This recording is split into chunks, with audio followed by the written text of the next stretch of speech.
సంక్రాంతి సినిమాలు రిలీజ్కి డేట్లు దగ్గర వచ్చే కొద్దీ ఫ్యాన్స్లో టెన్షన్. టిక్కెట్ల రేట్లు పెంపు, అలాగే ప్రీమియర్స్. ఈ ప్రీమియర్స్కి ప్రైస్ హైక్కి ఎందుకు అనుమతిస్తున్నారు అని చెప్పి కోర్టుల వైపు నుంచి ఇప్పుడు ఈ ప్రీమియర్స్ డే వన్ కలెక్షన్స్ కీలకంగా మారుతున్నాయి. మీరు పాన్ ఇండియా మార్కెట్ కోసం కదా ఎక్కువ బడ్జెట్ పెట్టి సినిమా తీస్తోంది. హీరోకి డైరెక్టర్కి 100 కోట్లు వెళ్ళిపోతే మీరు క్వాలిటీ సినిమా తీస్తున్నారని మేము ఎలా నమ్మాలి? ఓవర్సీస్ ప్రీమియర్స్కి బుకింగ్స్ ఆల్రెడీ కొన్నిటికి ఓపెన్ అయిపోయింది. ఓవర్సీస్లో సినిమా పడిపోయిన తర్వాత ఇమ్మీడియట్గా టాక్ వచ్చేస్తుంది. 9వ తారీఖు దానికి అనుమతిస్తే ఖచ్చితంగా దీనికి కూడా ఇచ్చి తీరాల్సిన పరిస్థితి. మిగిలిన సినిమాలకు ఆ ప్రాబ్లం లేదు, వాళ్ళు అడగాలని కూడా అనుకోవడం లేదు. పొడి పందాలతో పాటు సినిమా పందాలు కూడా నడుస్తాయి. ఇప్పటి వరకు నడుస్తున్న ట్రెండ్కి ఈ సంక్రాంతి బ్రేక్ కొడుతుందా, లేదు ఇదే ట్రెండ్లో కొనసాగుతుందా? భరద్వాజ గారు, సంక్రాంతి సినిమాలు రిలీజ్కి డేట్లు దగ్గర వచ్చే కొద్దీ ఫ్యాన్స్లో టెన్షన్ అని చెప్పేసి ఒకటి సర్క్యులేషన్లోకి వచ్చింది. అవును, rebel star fans and megastar fans టెన్షన్లో అని ఒక వాతావరణం అయితే, ఇంకొక పక్క ఏమో ఫ్యాన్ వారు వాళ్ళు ట్రోల్ చేసుకోవడం అని చెప్పేసి ఒకటి నడుస్తుంది. అవును. ఏంటి ఈ ఇష్యూస్ పైన మీ ఒపీనియన్ ఏంటి? ఫ్యాన్స్లో టెన్షన్ ఏంటి అనేది? అంటే ఫ్యాన్స్లో ప్రధానమైన టెన్షన్ ఏంటంటే ఇప్పుడు టిక్కెట్ల రేట్లు పెంపు, అలాగే ప్రీమియర్స్, ఈ రెండు కీలకంగా మారినటువంటి ఒక పరిస్థితి. ఈ రెండు ఉంటాయా ఉండవా అనేటువంటి ఒక సందిగ్ధత ఉంది. ఈ సందిగ్ధతకి కారణం ఏంటంటే రీసెంట్గా కోర్టుకు వెళ్ళటం, అఖండ టైంలో కోర్టుకు వెళ్ళటం. అఖండే కాదు, ఓజీకి కూడా వెళ్ళారు. ఓజీకి కూడా అవును వెళ్ళారు. హరిహర వీరమల్లు విషయంలో కూడా గొడవ జరిగింది. అంటే ఈ ప్రీమియర్స్కి ప్రైస్ హైక్కి ఎందుకు అనుమతిస్తున్నారు అని చెప్పి కోర్టుల వైపు నుంచి ప్రభుత్వాలకి ఒక అంటే ఇలా ఇవ్వటం సబబు కాదు అన్న టోన్లో కోర్టు నుంచి ఒక అభిప్రాయాన్ని తీసుకురాగలుగుతున్నారు. ఎప్పుడైతే ఇది తీసుకురావటం జరుగుతుందో దీంతోపాటు బయట ఒక డిస్కషన్ ఉంది. థియేటర్లు ఆడియన్స్ ఫ్రెండ్లీగా ఉండటం లేదు ఈ ప్రైస్ హైక్ వలన అనేది ఒక గొడవ. రెండోది, అభిమానులని ఇలా టార్చర్ పెడుతున్నారు ప్రైస్ హైకులతో అనేది ఇంకొక ఆర్గ్యుమెంట్. అభిమానుల్ని కోసుకు తినేస్తున్నారు రేట్లు పెంచి ప్రీమియర్స్ వేసి అని. కానీ అభిమానులే ప్రీమియర్స్ కోరుకుంటున్నారు. ఇప్పుడు అభిమానులే మాకు ప్రీమియర్స్ కావాలి, ప్రైస్ హైక్ కావాలి. ఎందుకు కోరుకుంటున్నారంటే ఇప్పుడు ఈ ప్రీమియర్స్ డే వన్ కలెక్షన్స్ కీలకంగా మారుతున్నాయి. ఇప్పుడు ఆల్రెడీ లాస్ట్ ఇయర్ 25లో రికార్డులు బద్దలు కొట్టిన సినిమాలన్నీ కూడా ప్రీమియర్స్ నుంచి హైప్ క్రియేట్ అయినవి. ఓజీ కావచ్చు, అలాగే అది డిజాస్టర్ అయినప్పటికీ హరిహర వీరమల్లుకి వచ్చినటువంటి అది 100 కోట్ల క్లబ్లోకి వెళ్ళటం వెనకాల కీలకంగా పనిచేసింది ప్రీమియర్సు, ప్రైస్ హైకే. కాబట్టి ఇవి లేకపోతే ఏమిటి పరిస్థితి? ఇప్పుడు ఆ రికార్డుల్ని కొట్టాలి. ఆ రికార్డుల్ని కొట్టాలంటే ఇక్కడ టికెట్ల రేట్లు పెంచకపోయినా, ప్రీమియర్స్ లేకపోయినా దాన్ని ఎలా మీట్ అవ్వాలి అంటే సినిమా రన్తో మీట్ అవ్వాలి. ఈ రన్తో మీట్ అయ్యేటువంటి కాన్ఫిడెన్స్ ఉంటే ఈ గొడవ ఉండదు. రన్ విషయంలో ఏదైనా సమస్య ఉంటే అప్పుడు మాత్రమే ఇలాంటి సందేహాలకి తావు ఉంటుంది. ఓకే, కానీ అభిమానులు అలా చూడట్లేదు. వాళ్ళ ఆతృతలో వాళ్ళు ఉన్నారు. ఆ డే వన్ రికార్డ్ కొట్టాలి, డే వన్ రికార్డు పోతుంది కదా.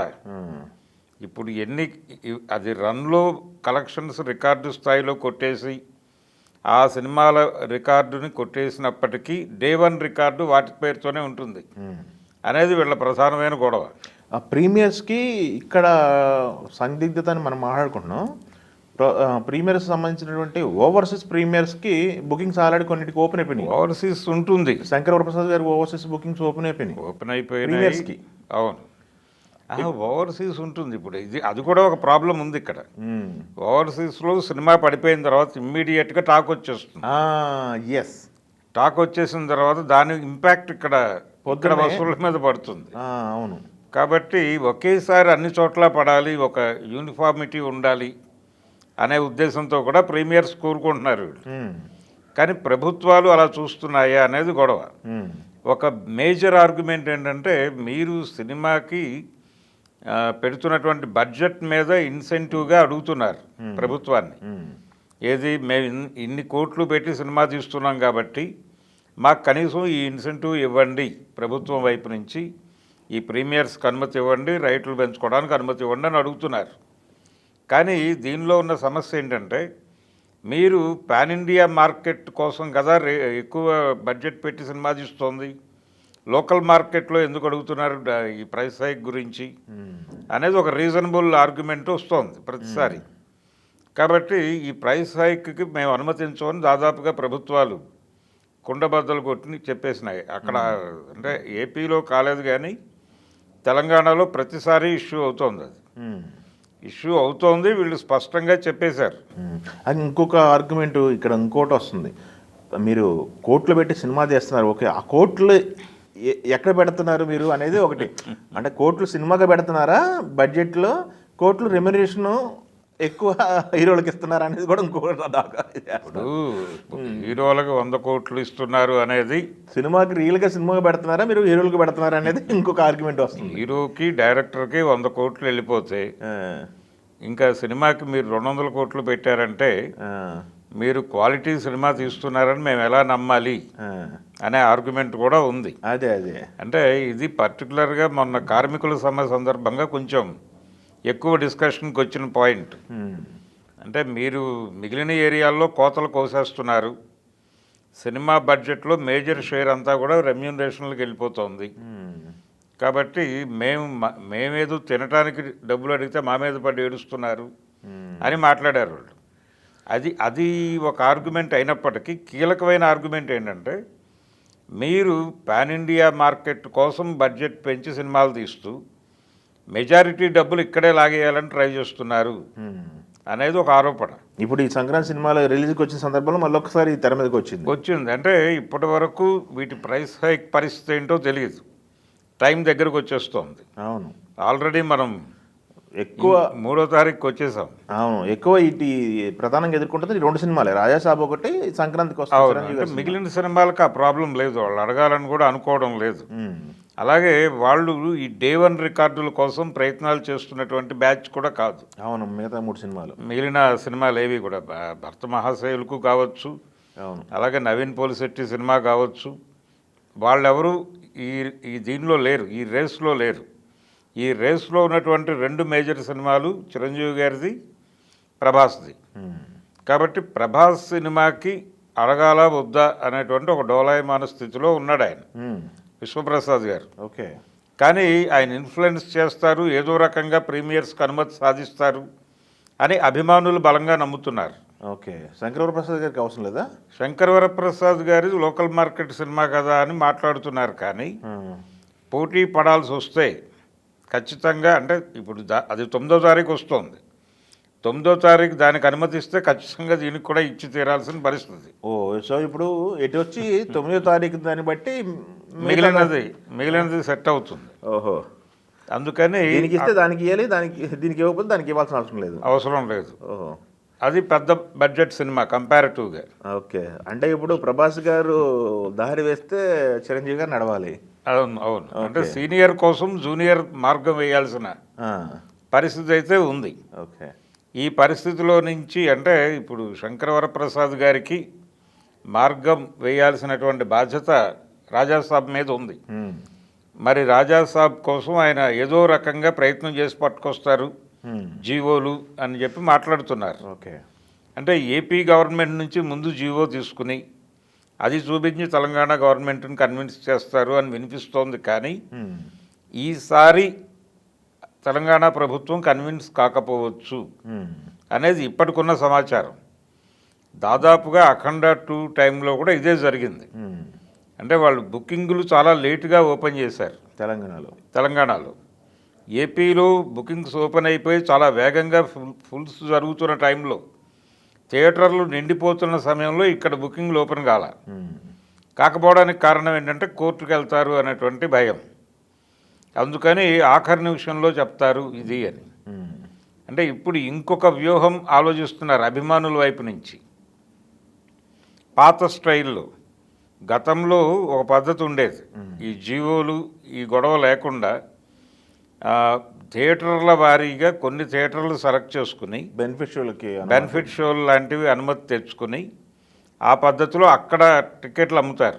లోకల్గా ఎంఆర్ఓ దగ్గర నుంచో లేకపోతే కలెక్టర్ దగ్గర నుంచి తెచ్చుకుంటారు. అదే తెచ్చుకుంటారు బెనిఫిట్ షోలకే. మిడ్ నైట్ ఉంటాయి అవి. ఆ మిడ్ నైట్ షోకి అదే తెల్లవారుజామున అంటే సెకండ్ షో అయిపోయిన తర్వాత వేస్తారు. అది వేసినప్పుడు అక్కడే టికెట్లు అమ్మేవాళ్ళు, థియేటర్ దగ్గరే వాళ్ళు ఇష్టం వచ్చిన రేటుకి అమ్మేవాళ్ళు. టికెట్లు కూడా ఉండేవి కదా, డబ్బులు తీసుకుని లోపలికి తోసేవాళ్ళు. అలాంటి ప్రోగ్రామ్ అయినా చేసేద్దాం అనేటువంటి ఒక ప్రిపేర్నెస్కి వచ్చినట్టుగా కనిపిస్తోంది. ఓకే, అలా ప్రతి ప్రాంతంలోనూ 2 థియేటర్లను కేంద్రీకరించి మనం ఈ వసూళ్ళని అప్పుడు యాక్చువల్గా ఆ వసూళ్ళని ఈ వసూళ్లలో చూపించడం అనేది ఒక టెక్నికల్ ఇబ్బంది ఉంటుంది. అంటే ఇక్కడ వీటికి జిఎస్టీ కడుతున్నారు, ప్రభుత్వం జీవోల ద్వారా వస్తున్నటువంటి పరిస్థితి. అవును, దీని ద్వారా ప్రభుత్వానికి కూడా ఆదాయం వస్తుంది. అందుకని ఈ ఆదాయాన్ని ప్రొజెక్ట్ చేసి ఇలాంటి దొంగదారులకు వెళ్ళే కంటే కూడా మీరు జీవో ఇచ్చేయడం గౌరవప్రదంగా ఉంటుంది అనే ఒక ఆర్గ్యుమెంట్తో విశ్వప్రసాద్ గారు ఏదో ప్రయత్నం చేస్తారు అనే నమ్మకంతో అభిమానులు ఉన్నారు. ఆల్రెడీ ఈ ప్రతిపాదనలన్నీ వాళ్ళ ఆఫీస్లో చర్చలకి మొదలైపోయింది. కాబట్టి ఇప్పుడు నిర్ణయం అయింది. ఆయన చొరవ తీసుకుని ముందుకు అడుగు వేసి వెళ్ళి 2 ప్రభుత్వాలతోనూ మాట్లాడి ఏదో మేరకు జీవో తెచ్చుకోగలిగితే, అంటే ఇక్కడ కోర్టుకు వెళ్లకుండా పరిహరించడానికి కూడా ఒక పద్ధతి ఉంది. అంటే ముందే మంత్రులు, అంటే సినిమాటోగ్రఫీ మినిస్టర్, అంతకుముందు జరిగిన గొడవ ఏంటంటే మీరు హోమ్ డిపార్ట్మెంట్ నుంచి పర్మిషన్ తెచ్చుకున్నారు, నాకు కనీసం చెప్పలేదు అని ఇక్కడ సినిమాటోగ్రఫీ మంత్రి గారు కొంచెం కోమటిరెడ్డి గారు కోప్పడ్డారు. ఓజీ టైంలో జరిగింది, అది ఓజీకి జరిగింది. కాబట్టి అలాంటిది కాకుండా స్ట్రైట్ అవే ఆయన దగ్గరికి వెళ్ళి ఇది కండిషను, ఈ పరిస్థితుల్లో మీరు మీకు అనిపించిన పద్ధతుల్లో మాకు అనుమతులు ఇవ్వండి అని అడిగి ఓపెన్గానే ఏ గ్రౌండ్స్లో ఇవ్వాల్సి వచ్చింది అనేది ఆయనతోనే ఒక మాట ప్రజలకు కూడా చెప్పించేస్తాయి.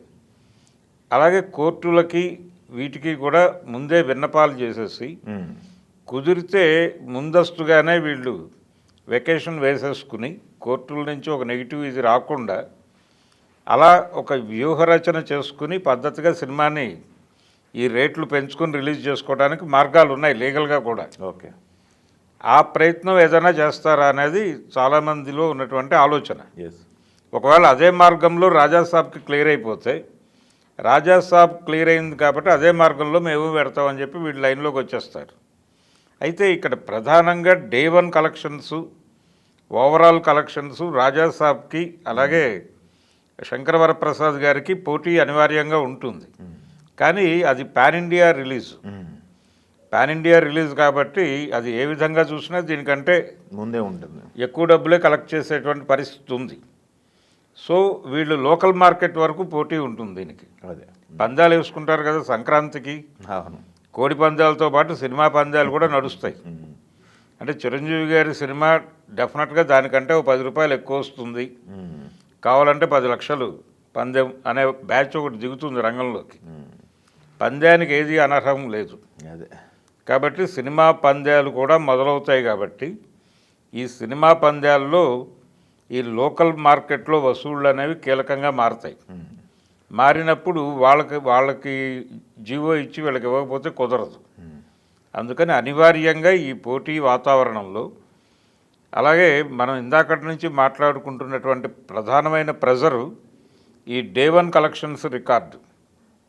ఆ రికార్డు కొట్టకపోతే అభిమానులు వాళ్ళు తల్లడిల్లిపోతారు. ఆ రన్లో వచ్చిన వసూళ్ళు అవన్నీ చూపించుకుని మాట్లాడుకోవడం వేరు. కానీ మొదటి రోజు వసూళ్ళు ఇంతకు ముందు రిలీజ్ అయిన సినిమాల పేరుతో ఉండిపోతుంది. అది ఓజీ పేరుతో ఉంటుందా, అఖండ 2 పేరుతో ఉంటుందా అనేది గొడవ. సో అది కుదరదు అని వీళ్ళు ప్రెజర్ చేస్తున్నారు. అయితే ఈ సర్కమ్స్టాన్సెస్లో ఇలాంటి నిర్ణయం తీసుకోవటం జరిగింది అనేది వాళ్ళు స్పష్టంగా చెప్పి, దీన్ని అవసరమైతే కోర్టు నుంచి అనుమతి తెచ్చుకోమని కూడా చెప్పచ్చు, టైం ఉంది కాబట్టి. అదే గతంలో లాగా కాకుండా ఇంకొంచెం ఇన్ అడ్వాన్స్ వెళ్ళి అప్రోచ్ అయితే దానికి ఉన్నటువంటి లీగల్ హర్డిల్స్ ఏమిటి అనేది కూడా ఒక క్లారిటీ తీసేసుకుని కోర్టు నుంచి కూడా ముందస్తు పర్మిషన్లు తీసుకోవడానికి ప్రయత్నం చేయవచ్చు. ఓకే, అలాంటి ప్రయత్నాలు ఏవైనా చేసి మొత్తానికి జీవోలు తెచ్చే వాతావరణం అయితే కనిపిస్తోంది. ఓకే, చూద్దాం. ఆ హోప్తో ఉన్నారు. అది కనుక బిడిసి కొడితే అంటే ఈ సంక్రాంతి ఒక నిర్ణయాత్మకమైనటువంటి పరిస్థితి.